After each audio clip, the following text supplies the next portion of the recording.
What's up everybody, it's Tech Flash. So today I'm going to talk about something that I feel hasn't really been discussed a lot, and that is the global chip shortage. In this video I want to discuss what it means, what was the cause, and what are we doing to avoid something like this happening again. First of all, just to brief everyone, there is a global chip shortage. In easy words, this means that we're running out of semiconductors that are being used in everyday objects and sometimes in more objects than we actually realize. This shortage is actually one of the reasons you were having problems with ordering your PS5. A semiconductor can be found in almost everything that requires power, from our cell phones to TVs, washing machines, and even light bulbs. Nowadays, even high-tech cars require chips and semiconductors to function properly. But how did the shortage start? It may seem like we're blaming everything bad that has happened recently on the pandemic, but it's true. The pandemic was and is the biggest reason for the chip shortage. The pandemic forced everyone to work from home, go to school from home, work out from home, and just basically do everything from home. People started upgrading their computers, got smart speakers, got more advanced and better electronics, and played a ton of video games. All businesses rushed to set up online and cloud systems, which meant that they needed a bigger infrastructure, more servers, more computers, and so on. On top of that, the pandemic basically made a lot of people redundant. A lot of people lost their jobs, and that affected everyone, including chip manufacturing companies. By the time things started to get better, they started to realize that there was a significant increase in demand for the chips. 5G also being introduced meant that OEMs needed newer chips that were supporting 5G connectivity. To give you guys a better perspective of the drastic change, the global semiconductor sales for the year 2020 was $439 billion compared to the global semiconductor sales for 2019, which was $412 billion.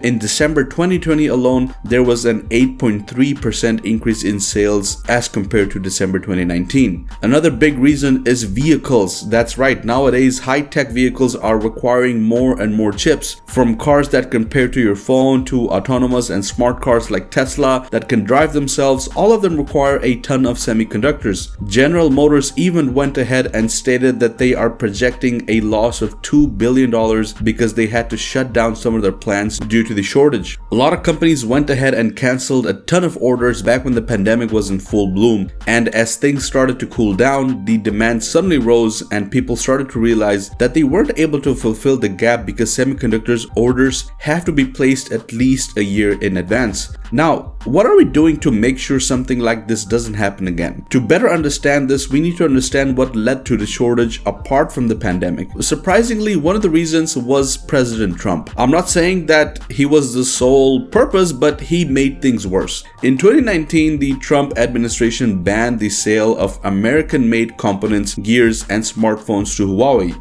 That has several undesirable consequences. For one, it created an immediate demand to make chips in the United States. But the problem was that most major OEMs like Apple, Intel, Windows, and AMD were already outsourcing their chips. Huawei also began to get the chips from suppliers from neighboring countries including Taiwan, which is home to TCMS, the biggest chip manufacturer in the world, and the company that actually produced the chips for over 70% of all global demand for companies like Apple, AMD, Windows, Intel, Samsung, and many more. This immediately caused an increase in demand, and unfortunately, they weren't able to keep up either. In easy words, this is a classic example of putting all of your eggs in one basket. This also meant that any disruption to the supply chain, like a drought in Taiwan or political tensions with China, can have drastic effects. With estimated chips demands expecting to go up to 12% in 2021, it is crucial to take action now. This is now being dealt with by the Biden administration, where they are instructed to take measurements to source these chips locally.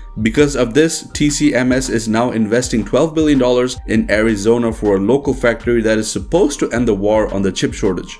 So guys, there you have it. This was your daily dose of tech. Let me know what you guys think about the global chip shortage. Has it affected you in any way? Let me know down in the comments. Drop a like if you enjoyed the video and subscribe if you haven't already. And also help us reach our goal of 5,000 subs by the end of the year. Really means a lot. Thank you once again for watching. I'll see you guys in the next one. Peace out.